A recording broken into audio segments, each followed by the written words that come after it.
El túnel de Belchen es un túnel perteneciente a una autopista en Suiza, el cual conecta la ciudad de Basilea con el pequeño poblado de Chiasso, inaugurado en 1966, tan solo algunos años después de entrar en funcionamiento. Más precisamente, a inicios de los 80, comenzó a circular la espeluznante leyenda de la Weissfrau, o Dama Blanca. Esta sería una entidad sobrenatural, la cual aparecería de manera fortuita en el trayecto, solicitando ser recogida a los vehículos que pasan por la pista, incluso llegando a entablar conversaciones con los implicados. Dependiendo la versión, en algunas ocasiones, al encontrarte con la Dama Blanca, podría traer distintos resultados. En el mejor de los casos, su aspecto enfermizo terminaba haciendo que quienes la recogían le preguntasen por su estado, a lo cual ella respondía que no se encontraba bien y algo horrible iba a suceder. Una vez dicho esto, cuando el conductor volteaba a ver de vuelta a la mujer, ésta habría desaparecido del vehículo. Por otra parte, la apariencia de este espectro, la cual era variable tanto en vestimenta como en género, muchas veces llegó a ser interpretada como presagio de terribles desgracias que estarían a punto de acontecer, independientemente de si alguien le subía a su auto o no. Quizás lo más destacado de esta leyenda es como justo en sus primeros años de circular, las autoridades de la ciudad de Basilea se vieron inundadas de reportes telefónicos de gente que aseguraba haber visto un ser anormal caminando por las inmediaciones del túnel. El carril de los Boy Scouts es una carretera aislada ubicada en Stevens Point, Wisconsin, sobre la que varias historias de fantasmas se hacen presentes, incluyendo la leyenda de un grupo de Boy Scouts que murieron de manera trágica. El área ha sido objeto de varias investigaciones paranormales y ha sido un lugar especial para los jóvenes que esperan experimentar un evento paranormal. El terreno que rodea Boy Scout Lane ahora es de propiedad privada y está fuera del alcance del público en general. Muy al estilo de las leyendas propias de Estados Unidos, se suele decir que la historia en torno a las muertes de los chicos atendió a un guía de campamento o chofer de autobús, el cual enloqueció y acabó con la vida de los jóvenes que estaban a su cargo. Es un ejemplo clásico de leyenda urbana contemporánea. Este lugar repetía la entrada de las huellas del diablo, así que lo he sustituido por la que nos habla de la desaparición de Harold Holt, el 17º primer ministro de Australia, el cual se esfumó mientras nadaba en el mar cerca de Port Sea, Victoria. El político australiano era un entusiasta de la naturaleza y de todo tipo de actividades relacionadas con el mar, desde pesca hasta buceo, cosas que siempre buscaba hacer con el menor número de artilugios posibles para, según él, vivir una experiencia más auténtica. Esto pese a las críticas de sus allegados. Sin embargo, el 17 de diciembre de 1967, Holt desapareció sin más, toda vez que se encontraba realizando una pequeña excursión en compañía de unos amigos, donde repentinamente tuvo deseos de nadar en el mar, yendo de manera imprudente hacia mar abierto. Las condiciones salvajes del oleaje lo arrastraron y nunca más volvió a ser visto. Esto es la historia base. Sin embargo, toda una serie de cuestiones políticas rodean su deceso, lo que hace creer a muchos que no se trató solo de un accidente. Holt ya había sido testigo de un intento de atentado a un líder de la oposición el año anterior. Se había ganado a varios enemigos en su entorno debido al ascenso meteórico que tuvo en su carrera, e incluso su esposa desconfiaba de él, asegurando que mantenía amoríos secretos. Esto, sumado a un estado de salud desmejorado, posiblemente a causa de su estresante trabajo, hicieron que se barajaran todo tipo de posibilidades sobre qué o quién desearía quitarlo del camino, incluyendo una alocada teoría sobre secuestro por parte del Partido Comunista Chino. Al funeral de Holt asistieron gran cantidad de líderes mundiales, pese a no haberse podido recuperar el cuerpo. Hasta el día de hoy, todavía se debaten varios aspectos sobre qué ocurrió con Holt. Chase Vault es una bóveda funeraria en el cementerio de la iglesia parroquial de Christchurch en Hastings, Barbados, mejor conocida por una leyenda urbana muy extendida sobre misteriosos ataúdes en movimiento. Según la historia, cada vez que se abrió la bóveda de mármol fuertemente sellada para el entierro de un miembro de la familia, incluido en 1808, 2 veces en 1812 y en 1816 y 1819, todos los ataúdes de plomo cambiaron de posición. Los hechos de la historia no están verificados y las investigaciones concluyen que puede que no haya eventos reales con base en la leyenda. Sin embargo, una teoría curiosa habla de que el movimiento de los ataúdes se debe a un intrincado mecanismo que da hacia una bóveda, donde líderes de la masonería de Barbados se reúnen a practicar rituales. El incidente del Paso Dyatlov fue la muerte inexplicable y misteriosa de 9 excursionistas durante una ruta en un difícil paso de montaña de los montes Urales de la Unión Soviética entre el 1 y 2 de febrero de 1959. El grupo, con experiencia en esquí de fondo, había establecido un campamento en las laderas de Kholat Syakhl, en un área nombrada después en honor al líder del grupo, Igor Dyatlov. Sus cuerpos fueron hallados semanas después por un equipo de rescate del ejército soviético, al no dar señales de vida después de 2 semanas. Se encontró el campamento vacío y la tienda destrozada. En el bosque cercano encontraron los restos de una fogata y 2 cuerpos al lado vestidos solo con ropa interior a pesar de temperaturas bajo cero. Después encontraron 3 cuerpos más. Los otros 4 fueron hallados 2 meses más tarde en el bosque.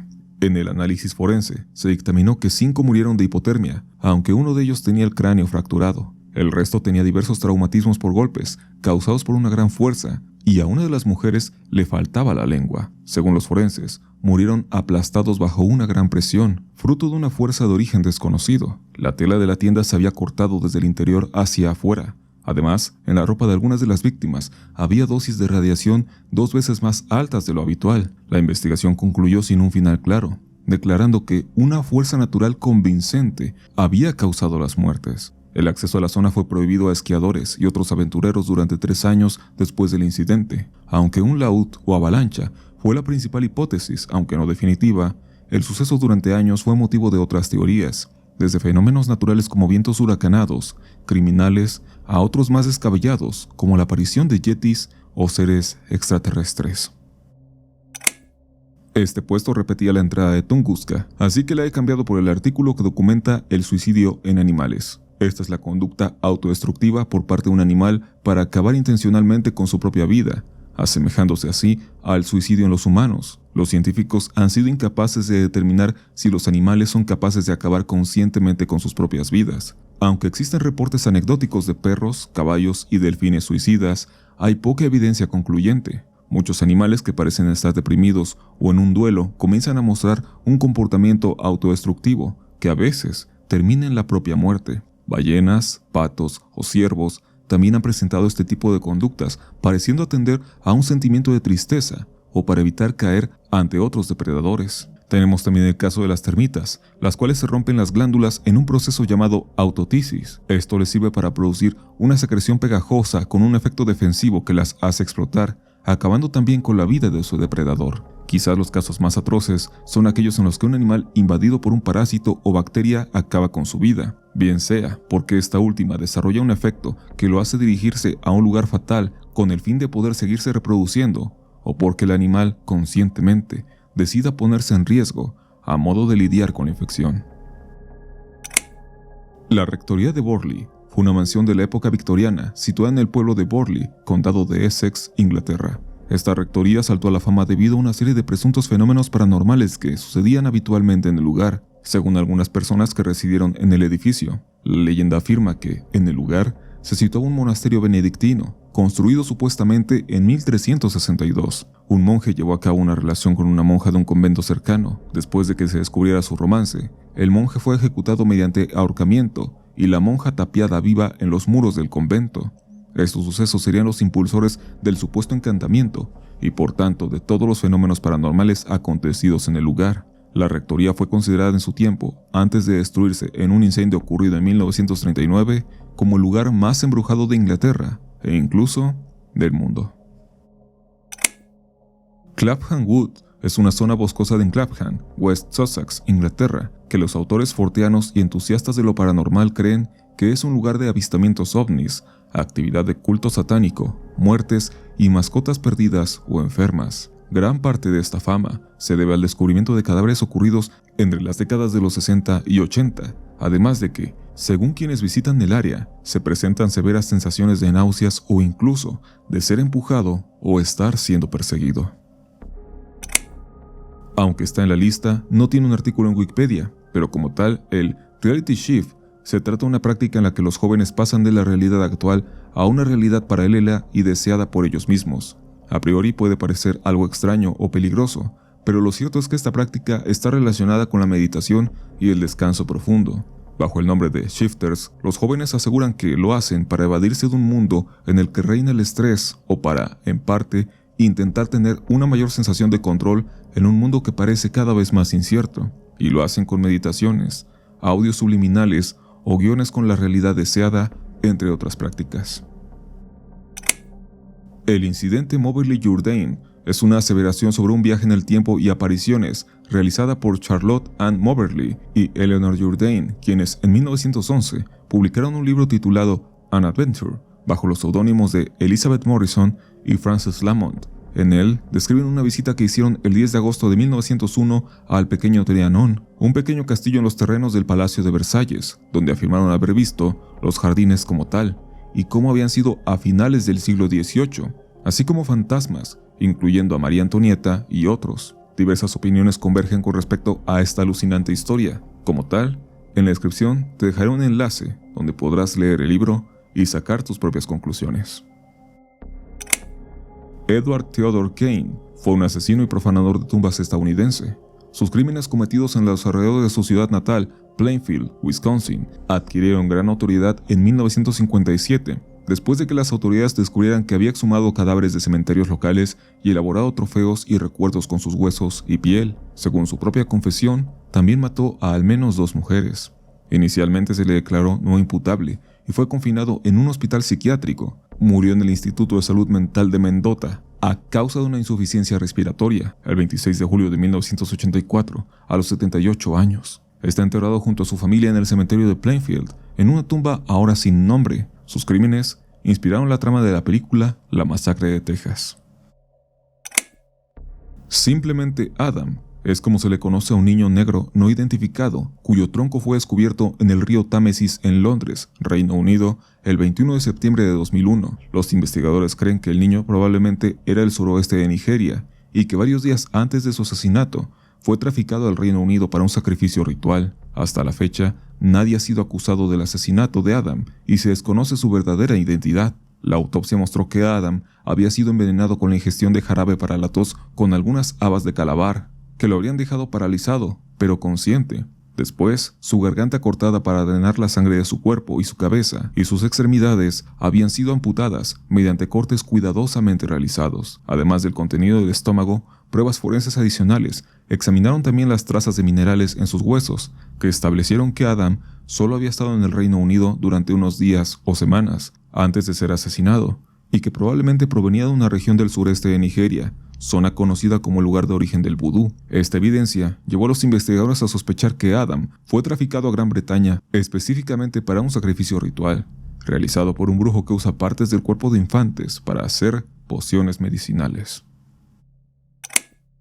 Who Put Bella in the Wych Elm es un grafiti aparecido originalmente en Birmingham tras el descubrimiento en 1944 de los restos de una mujer dentro de un olmo en la finca de Halley Hell, en el condado inglés de Worcestershire. La víctima, cuyo asesinato se calcula que ocurrió en 1941, permanece sin identificar y se desconoce la ubicación actual de su esqueleto y el informe de la autopsia. El cuerpo, inicialmente encontrado por unos niños que jugaban clandestinamente en la finca, fue recolectado casi por completo por la policía, todavía con un zapato, un anillo de bodas de oro y algunos fragmentos de ropa. El cráneo era una evidencia valiosa, ya que aún conservaba algunos mechones de pelo y un patrón dental claro, a pesar de faltarle algunos dientes. Después de una investigación más profunda del área, se encontraron restos de una mano a cierta distancia del árbol. El cuerpo fue enviado para su examen forense por el profesor James Webster. Rápidamente estableció que se trataba de una mujer que había estado muerta durante al menos 18 meses y que el fallecimiento pudo haber ocurrido en octubre de 1941. Webster también descubrió una sección de tafetán en la boca,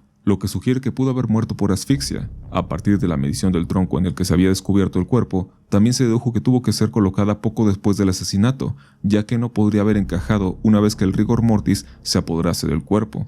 En 1944, un grafiti apareció en una pared de Upper Dan Street, en la localidad de Birmingham. Esto llevó a los investigadores a descubrir varias pistas sobre quién pudo haber sido Bella. Desde al menos la década de 1970, el grafiti ha aparecido esporádicamente en el obelisco de Wychbury, cerca de donde se descubrió el cuerpo de la mujer. El asesino de los torsos de Cleveland fue un asesino en serie estadounidense no identificado que mató y desmembró a al menos 13 víctimas, cuyos cadáveres dejó en la zona de Cleveland, Ohio, en los años de 1930. Hay 13 víctimas oficialmente atribuidas al asesino de los torsos, pero investigaciones recientes muestran que podría haber más. Los asesinatos oficiales fueron cometidos entre 1935 y 1938, pero algunas personas, como Peter Merylo, agente de la policía de Cleveland, creen que pudieran ser más de 40 víctimas entre los años de 1920 y 1950 en el área que incorpora Cleveland, Pittsburgh y Youngstown, Ohio. Se sospecha que las víctimas eran vagabundos o prostitutas, cuyas identidades nunca se determinaron, aunque hubo 3 excepciones. Todas las víctimas, hombres y mujeres, parecían pertenecer a las clases sociales bajas y eran presas fáciles en tiempos de la Gran Depresión. Muchos pudieron ser trabajadores que vivían en barrios pobres. El asesino siempre decapitaba a las víctimas y en algunas ocasiones mutilaba los cuerpos y partía los torsos en 2 partes. En la mayoría de los casos, la causa de la muerte había sido la decapitación misma. Algunos de los hombres asesinados habían sido enmasculados y los cuerpos de algunas víctimas mostraban los signos de algún tratamiento químico. Thomas Leon Bowes fue el primer hijo de Thomas Leon Bowes, Lord Glamis, y su esposa Charlotte Leon Bowes, de soltera Grimstead, bisabuelos de Elizabeth Bowes Leon, quien se convirtió en reina consorte en 1936, aunque en Peers of Scotland, de Robert Douglas, se registra que Thomas nació y murió el 21 de octubre de 1821. A finales del siglo XIX, comenzaron a circular rumores de que el niño había nacido deforme y, por lo tanto, había sido criado en reclusión oculta en el castillo de Glamis en Angus, Escocia, dando origen al sobrenombre de El Monstruo de Glamis o El Horror de Glamis. Los rumores sobre la supervivencia del heredero legítimo de esta familia real se rastrean hasta una partera que aseguró haber atendido y que, a pesar de las deformidades, el pequeño se encontraba con buena salud. Asimismo, diversas personas cercanas al círculo aristocrático llegaron a asegurar que la familia real mantenía a resguardo a un deforme monstruo tan impresentable que debía mantenerse recluido. Los organismos ediacáricos son antiguas formas de vida sésiles con forma tubular y de hoja que habitaron en la Tierra durante el periodo ediacárico y que representan los organismos multicelulares complejos más antiguos conocidos dentro del nivel macrocelular de complejidad biológica. Aparecieron poco después de que concluyese la extensa y última glaciación del periodo criogénico y se extinguieron en su mayoría poco antes del abrupto incremento en la biodiversidad terrestre, conocido como explosión cámbrica, que consistió en la primera aparición en el registro fósil de los patrones y morfologías básicas que más adelante supondrían la base de los animales modernos. Pocos elementos propios de la diversidad de los organismos ediacáricos fueron incorporados a estos patrones, y los distintos organismos del Cámbrico desplazaron y reemplazaron totalmente a las formas de vida que habían dominado el registro fósil ediacara.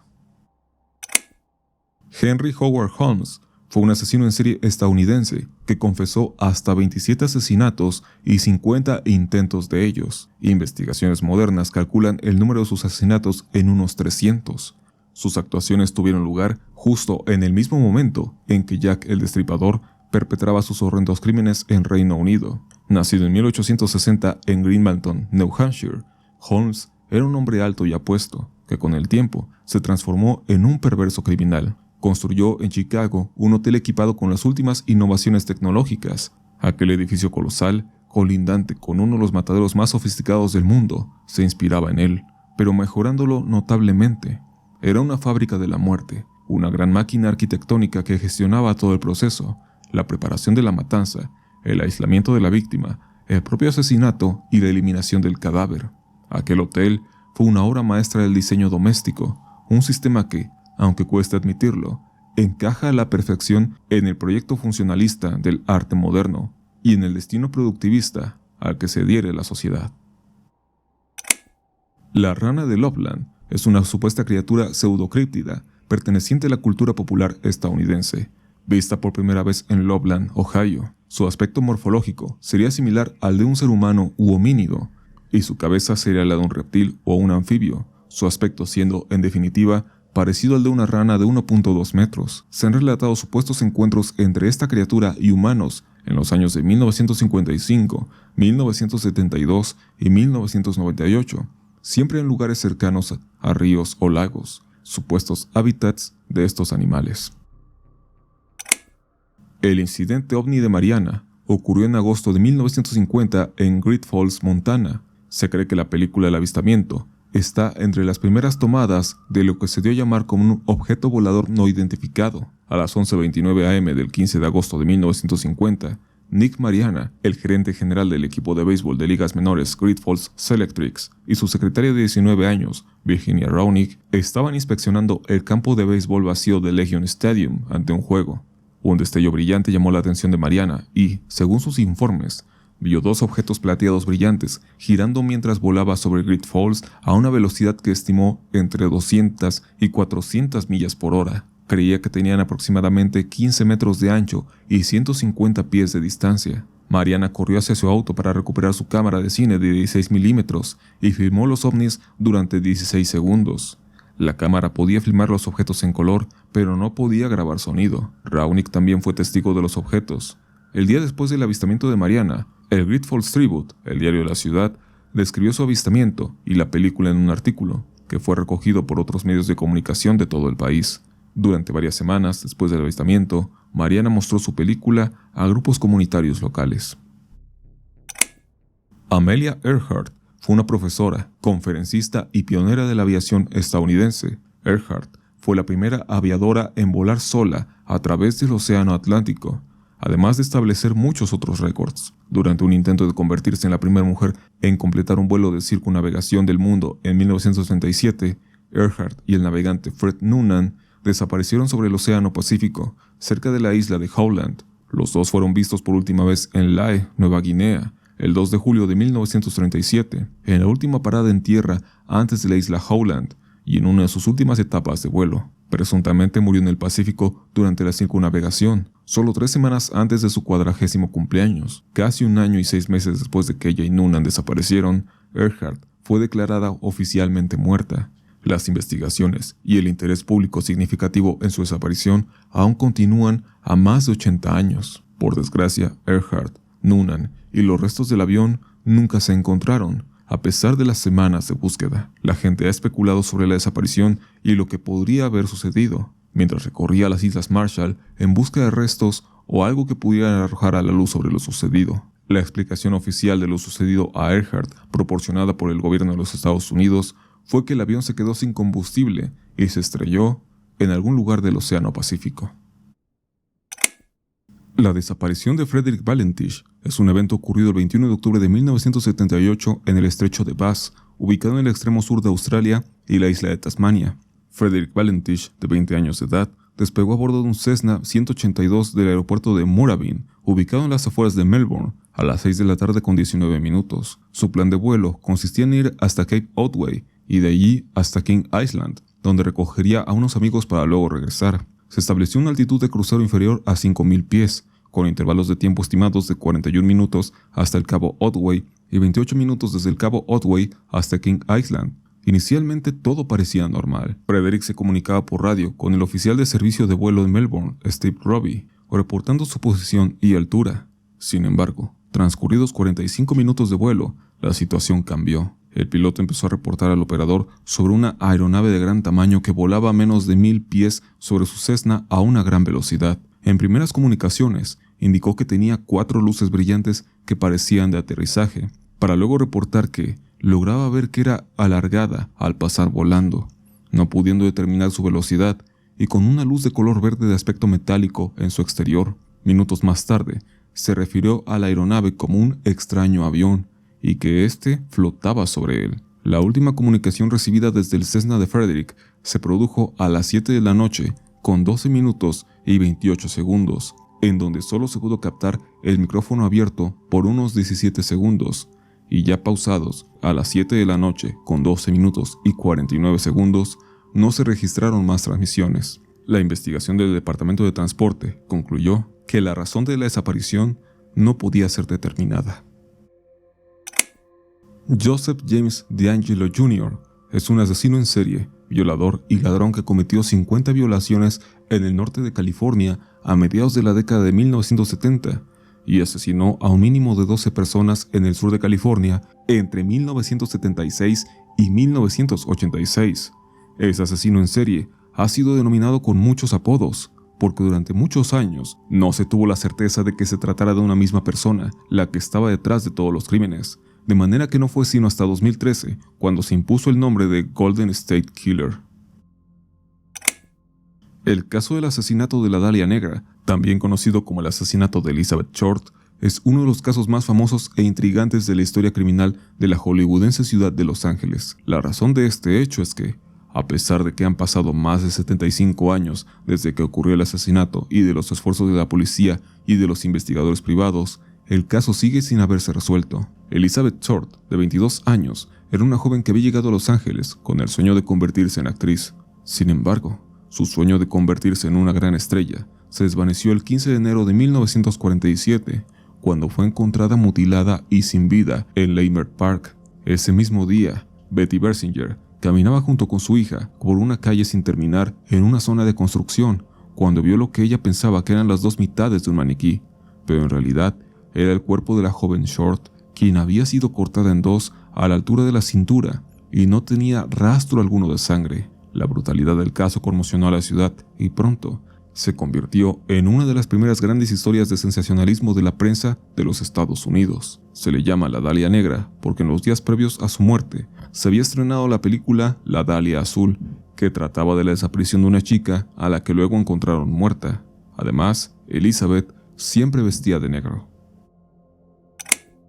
Joachim Kroll fue un asesino en serie, abusador de niños, necrófilo y caníbal alemán que asesinó a un mínimo de 8 mujeres y niñas en la región metropolitana del Ruhr desde 1955 hasta su arresto el 3 de julio de 1976. Fue declarado culpable de 8 asesinatos y un intento del mismo, pero confesó un total de 14. Fue condenado a cadena perpetua el 8 de abril de 1982. Los detalles sobre su modus operandi son por demás escabrosos, pero se podrían resumir a que, por lo regular, evitaba cometer sus crímenes en la misma zona, y que gracias a otros criminales similares que hubo en aquellos tiempos, él pudo librar la justicia. Solía asfixiar a sus víctimas, que casi siempre eran niños, de quienes luego recurría a usar su cuerpo para satisfacerse, y finalmente procedía a cortarlos en pedazos para devorarlos después, y luego de cada deceso llegaba a su casa a desahogarse íntimamente con una muñeca inflable.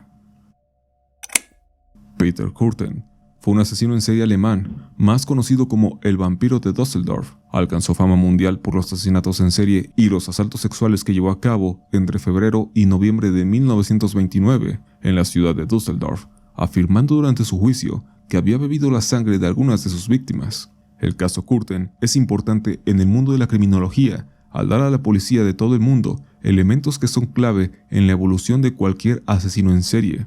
Fue la primera vez que un cuerpo de seguridad nacional pudo determinar la actividad criminal en miles de sospechosos. De hecho, muchos asesinos después de Kürten imitaron su conducta, y muchos otros presuntos delincuentes fueron absueltos por la policía al no encajar con el modus operandi del vampiro de Düsseldorf.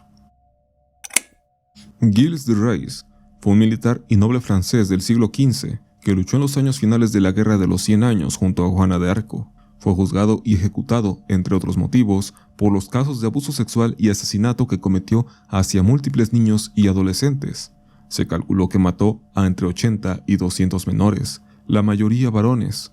A veces se cree que Rais es la inspiración del cuento popular francés Barba Azul, el cual nos habla de un sujeto que enviuda varias veces hasta que una de sus esposas descubre que mantiene una habitación secreta para los cadáveres de las mujeres anteriores. Las descripciones de sus actos son espantosas. De acuerdo a los rumores, cada vez que el barón Rais visitaba a alguna de sus propiedades, niños en el área desaparecían. Se dijo que Gilles de Rais empleaba a una mujer que persuadía a menores a que fueran a sus suntuosos castillos. A veces les cortaba la cabeza, otras solo la garganta, y en otras ocasiones les rompía el cuello a golpes. Después de que las venas estaban cortadas para que languidecieran mientras su sangre se derramaba, Gilles a veces se sentaba en las barrigas de los niños y sentía placer inclinándose sobre ellos y los veía morir. Esta es una de las declaraciones durante su juicio. La atrocidad de sus actos le hizo merecedor de ser ahorcado y quemado públicamente. Joseph Butcher fue un asesino en serie francés acusado del asesinato de un mínimo de 11 personas. Sus señas de identidad eran su cara semiparalizada y un sencillo sombrero blanco de piel de conejo. El asesino acechaba a sus víctimas cuando estaban solas para atacarlas con un cuchillo. Muchas de las personas que mató eran pastores que cuidaban ovejas en el campo. La perversión hizo que comiera sus vísceras, bebiera su sangre e incluso le sacara los ojos. Las víctimas eran apuñaladas repetidamente.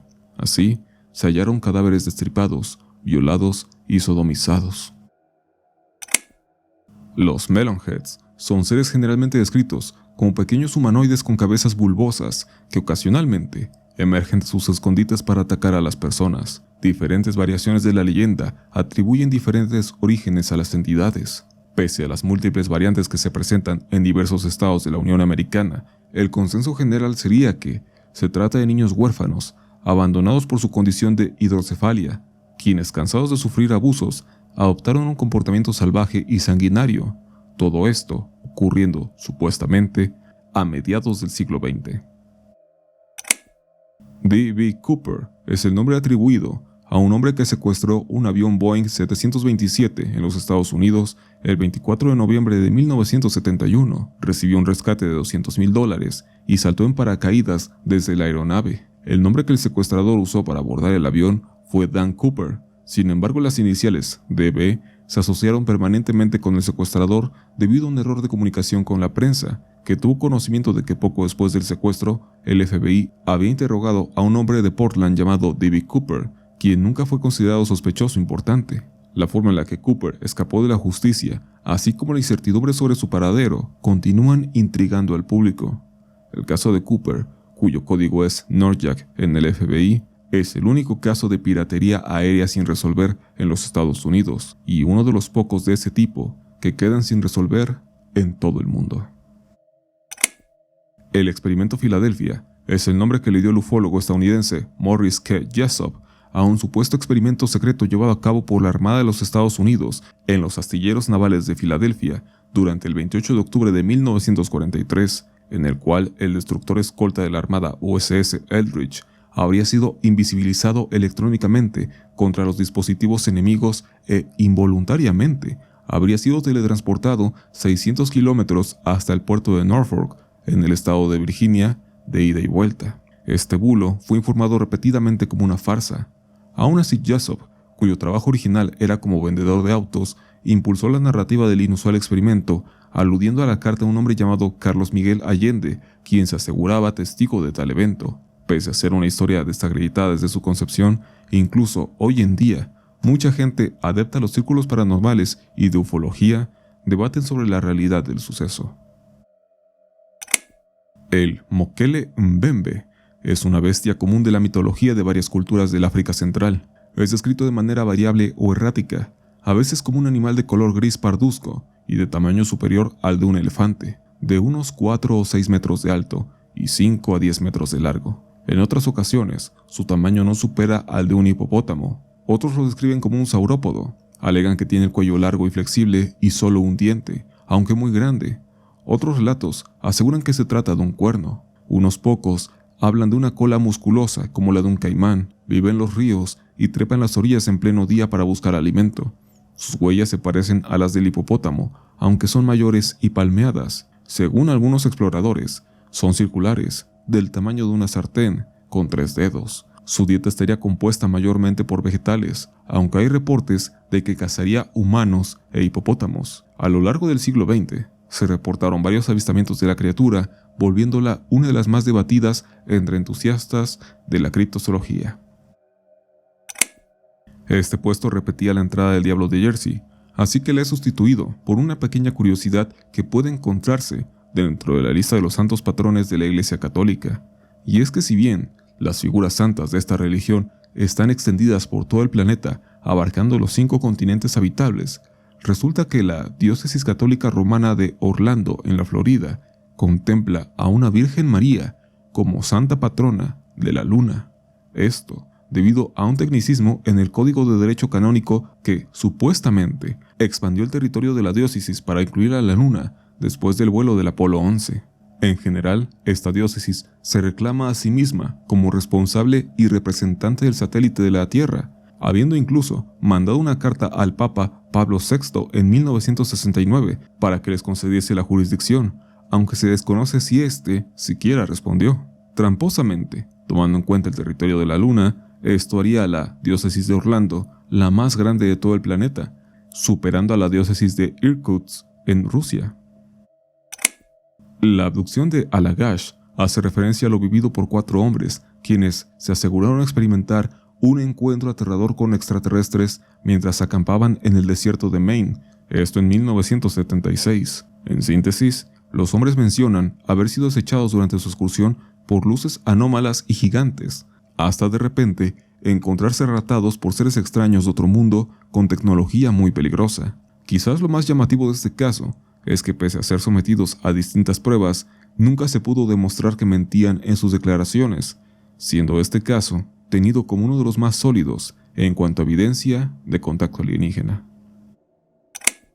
Midgetpile se refiere a comunidades reales o legendarias de enanos, personas con formas de enanismo que normalmente tienen proporciones o conjuntos de casas pequeñas de tamaño enano. Reales o legendarios, a veces se les atribuyen cualidades. Algunos sitios reales pretenden jugar con la mitología con fines turísticos. Gef, también conocida como la mangosta parlante, fue el nombre que recibió una supuesta mangosta parlante que se dijo habitaba en una granja que era propiedad de la familia Irving. La granja de los Irving estaba localizada en Cashin's Gap, cerca de la aldea Dalby, en la isla de Man. La historia recibió gran cobertura de la prensa en Inglaterra a comienzos de 1930. Los dichos de los Irving generaron la atención de parapsicólogos y cazadores de fantasmas como Harry Price, Hereward Carrington y Nandor Fodor. Algunos investigadores de la época, como también críticos contemporáneos, han concluido que Boyd Irving usó ventriloquía y colusión familiar para perpetrar el engaño. Villisca es una ciudad ubicada en el condado de Montgomery, en el estado estadounidense de Iowa. La localidad es conocida por los asesinatos de Villisca, acontecidos en 1912. En este evento, 2 adultos y 6 niños fueron atacados hasta morir con un hacha. En realidad es un caso curioso, puesto que pese a tratarse de una localidad bastante pequeña, la cantidad de sospechosos y las historias de sus motivaciones son bastante amplias. Considero apropiado leer por cuenta propia el artículo. Este puesto repetía lo de Tunguska. A estas alturas no entiendo a quiénes hicieron la lista, así que lo he reemplazado con el incidente del Dae Hong Dan. Este incidente, ocurrido durante el 29 y 30 de octubre de 2007, empezó cuando el carguero norcoreano MV Dae Hong Dan fue atacado y secuestrado por piratas somalíes frente a las costas de Somalia. Al día siguiente, la tripulación del carguero, con el apoyo de la marina estadounidense, vencieron a los piratas. Según fuentes norcoreanas, el barco había descargado su cargamento en la capital somalí, cuando 7 piratas armados, disfrazados de guardias, abordaron el barco. Retuvieron a los 22 marineros de la tripulación en la sala de mando y en la sala de máquinas. Posteriormente, obligaron al barco a hacerse a la mar y exigieron un rescate de $15,000 estadounidenses. Al día siguiente, respondiendo a la señal de socorro del buque, el destructor estadounidense USS James Williams se acercó al barco y desplegó un helicóptero Seahawk y un equipo de personal para asegurar la zona. Mientras tanto, los marineros norcoreanos atacaron a sus captores y se apoderaron de algunas armas. El tiroteo que siguió fue prolongado y resultó en la derrota de los piratas y la victoria de la alianza norcoreana estadounidense. La prensa de Corea del Norte emitió una declaración positiva sin precedentes, expresando gratitud a los Estados Unidos por su ayuda y enfatizando la exitosa colaboración de Estados Unidos y Corea del Norte durante el incidente. El síndrome de descompresión es el término empleado para denominar a la enfermedad aguda conocida en medicina como embolia gaseosa, producida por una disminución brusca de la presión atmosférica. Esta enfermedad se caracteriza por la aparición de pequeñas burbujas e inflamación a nivel subcutáneo, pero el síntoma inequívoco es la aparición de un fuerte dolor que afecta a diversas partes del cuerpo. Ciertas regiones corporales pueden sufrir parálisis transitoria y en ocasiones se producen lesiones permanentes e incluso la muerte. La medicina de buceo es el diagnóstico, tratamiento y prevención de afecciones causadas por la entrada de humanos al ambiente submarino. Incluye los efectos sobre el cuerpo de la presión de los gases, el diagnóstico y el tratamiento de las condiciones causadas por los peligros marinos y cómo las relaciones de la aptitud de un buzo para bucear afectan su seguridad. La medicina del buceo se ocupa de la investigación médica sobre cuestiones relacionadas con la práctica, la prevención de trastornos, el tratamiento de accidentes y la aptitud física para ello. El campo incluye el efecto de respirar gases y sus contaminantes bajo alta presión sobre el cuerpo humano y la relación entre el estado de salud física y psicológica del buceador y la seguridad. La enfermedad por descompresión comprende 2 afecciones diferentes causadas por una rápida descompresión del cuerpo. El primero es el síndrome de descompresión que vimos anteriormente y el segundo es la embolia gaseosa arterial, que es un bloqueo de la perfusión causado por burbujas de gas en el torrente sanguíneo arterial. La embolia gaseosa es un accidente que suele ocurrir en el buceo y es el pasaje de nitrógeno a la sangre. Al respirar el buzo aire a presión y por ende una presión alta del nitrógeno que pasa al torrente sanguíneo en forma de microburbujas. Durante el ascenso, estas burbujas se agrandan por disminución de la presión y estas burbujas de nitrógeno obstruyen vasos sanguíneos. Por algún motivo se repite de múltiples formas lo de los síndromes de descompresión, así que decidí cambiarlo por este breve pasaje que se puede leer en el artículo sobre Gatorade. Después del genocidio de Ruanda de 1994, las agencias de ayuda luchaban por salvar las vidas de miles de refugiados ruandeses que morían de deshidratación debido al cólera en campos del este de Zaire. La agencia de ayuda, AmeriCares, fue fuertemente criticada por proporcionar Gatorade como una forma de solución de rehidratación oral. El presidente de AmeriCares respondió: «Mantenemos nuestra decisión de enviar Gatorade a los refugiados ruandeses. En ausencia de agua potable, Gatorade, con sus electrolitos y agua, salvó innumerables vidas en una verdadera situación de clasificación». Al final, resultó que la hidratación por Gatorade puede llegar a ser efectiva incluso en casos desesperados. Una prueba más de esto fue en el año 2011, cuando la Marina de los Estados Unidos llevó suministros de esta bebida a las personas afectadas por el terremoto y tsunami que afectaron el norte de Japón. John Farey es un artista ficticio que, supuestamente, utilizó cirugía robótica para extirpar partes de su cuerpo en el escenario como parte de su acto. Su última actuación fue supuestamente un suicidio por decapitación. La historia se originó en 1968 y generalmente se considera una leyenda urbana. La existencia de Farey prevaleció como un chiste en los círculos artísticos desde su aparición en 1968 hasta incluso inicios de los 2000, siendo retomado cada tanto, provocando misterio y fascinación por su presunta existencia. Sería hasta 2007 que un artículo en un medio francés lo abordaría como el bulo que es, manejándolo como una oda al concepto del artista extraño, la última encarnación de un artista maldito, y que si bien nunca existió, vivirá para siempre. Kuchisake Onna es una leyenda urbana muy popular del folclore japonés y coreano. Trata sobre una mujer que fue asesinada y mutilada por su esposo ya que le era infiel, y se convirtió en un espíritu demoníaco, regresando para vengarse, preguntándole a sus víctimas si es hermosa, las cuales al responder son posteriormente asesinadas por ella. Esta leyenda es conocida en todo el mundo, pero lo verdaderamente curioso es que llegaron a reportarse casos de presuntos encuentros reales con el espectro. Por ejemplo, en el año 2007, un médico forense encontró los registros de finales de los 70, en los cuales se reportó a una mujer que perseguía niños en noches oscuras y fue atropellada por un automóvil poco después. Curiosamente, aquella mujer tenía una cicatriz igual a la Kuchisake Onna. No fueron los únicos reportes, ya que hubo más informes sobre mutilaciones y asesinatos por dicho espíritu durante los años de 1978 y 1980. Aunque se popularizó más con la llegada de Internet, esta es una historia originada en 1982, donde se nos cuenta la historia de una niña muy joven que está sola en casa por primera vez y solo tiene a su perro como compañía. Al escuchar las noticias, se entera de que un asesino anda suelto por su barrio.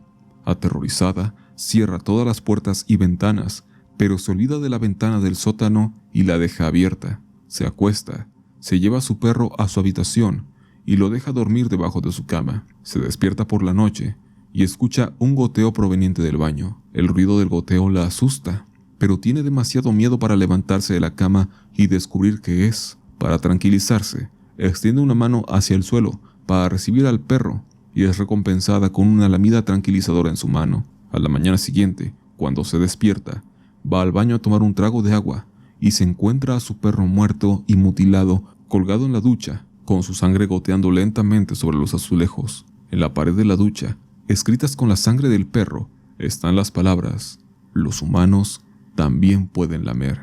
Otras variaciones de la historia presentan a una anciana miope en lugar de una niña. El destino del perro también varía, desde simplemente ser colgado hasta ser desollado, destripado o mutilado de otro modo. A veces el mensaje está escrito en el suelo o en el espejo del baño en lugar de en la pared. Algunas versiones incluyen el regreso de los padres y el descubrimiento del asesino escondido en otra parte de la casa, frecuentemente en el sótano, el armario del dormitorio de la niña o debajo de su cama. En otras versiones, los padres de la niña regresan por la mañana y preguntan si su hija pasó una buena noche. Cuando les dice que su perro la había mantenido tranquila lamiendo su mano, le dicen que el perro en cuestión había sido encerrado en el sótano o afuera. La historia generalmente termina con el asesino nunca encontrado o con la niña muriendo. Raymond Robinson fue un ciudadano estadounidense severamente desfigurado, cuyos años de caminatas nocturnas lo convirtieron en un personaje famoso y crearon una leyenda urbana en el estado de Pensilvania. Cuando era niño, Robinson resultó gravemente herido en un accidente eléctrico infantil y no podía salir al exterior en público de día por miedo a causar temor a los habitantes locales, por lo que salía a dar largos paseos por la noche. Los turistas y forasteros curiosos conducían por la carretera esperando encontrarse con un mítico hombre verde, pero algunos de ellos se decepcionaban al no ver a esa persona. Sin embargo, estos transmitieron historias sobre él a sus hijos y nietos. Las personas que crecieron oyendo estas historias se sorprendían al descubrir que Raymond era una persona real. Raymond fue atropellado por vehículos en la carretera en más de una ocasión. Robinson dejó de caminar durante los últimos años de su vida y se retiró al centro geriátrico del condado de Beaver, donde falleció en 1985 a la edad de 74 años. La última entrada repetía a Albert Fish, así que he decidido cambiarla por la de Sogen Kato. Este habría sido, al menos hasta donde se pretendía, la persona más longeva de Tokio hasta julio del año 2010, cuando su cadáver momificado fue hallado en su habitación. Se llegó a la conclusión de que probablemente murió en noviembre de 1978 a los 79 años, y su familia nunca anunció su muerte en un intento de preservar su aparente récord. Los familiares rechazaron varios intentos de policías municipales del lugar para verlo en el Día de Respeto a los Ancianos, hasta ese mismo año, alegando varias razones, como que había quedado en estado vegetativo, o que había llevado al extremo su práctica budista y decidido convertirse en un Sokoshinbutsu, que, para simplificar, es convertirse paulatinamente en una momia mientras aún se está con vida. El hombre nacido en 1899 fue pretendido como uno de los centenarios más importantes de la nación, hasta que se descubrió el fraude, el cual también incluyó la reclamación de 9,5 millones de yenes de la pensión destinada a Kato, esto por parte de un familiar. La inescrupulosa historia de Sogen Kato llevó a la policía a descubrir que, al menos en Japón, para el año 2010, existían más de 230,000 personas que rebasaban los 100 años de edad. Es así como llegamos al final de esta lista. Lastimosamente muchas entradas solo fueron cubiertas por encima, pero al final ha sido interesante. Desconozco de dónde salió la idea de este listado y por qué se llegó a tal número si muchas de las entradas estaban repetidas, pero considerando la antigüedad de la misma, es probable que haya tenido muchos cambios. Una vez finalizado este proyecto, continuamos con los videos regulares. Muchas gracias a quienes siguieron esta serie. Espero que haya sido de su agrado. Nos veremos en el siguiente video. Mi nombre es Yoshimitsu. Sayonara.